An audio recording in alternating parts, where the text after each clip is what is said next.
до 10 домов осталось. А все остальное... На той стороне вообще ни одного дома. Вот, кстати, видите камни? Это вот остатки двора моего деда. Внизу там была мельница его. Стенка есть еще.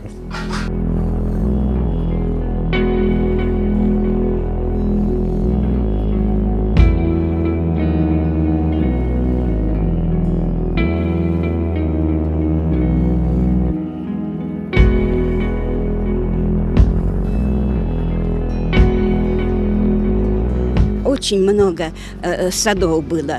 Груша такая красивая росла, крупные груши. Мы посылали, собирали эту грушу, отправляли в Москву. Вот она очень была ценная, потому что один экземпляр 600-700 граммов. Один экземпляр, вот такие сады были.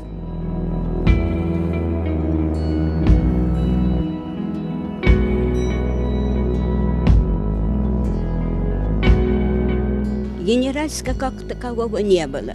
7 домиков, они еще сохранились тут, вот, ну, конечно, полуразрушенные.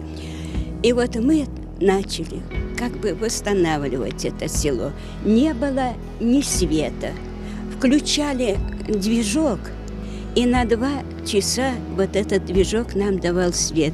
Не было дорог, все тропиночки такие, потому что, ну, разрушено все было войной.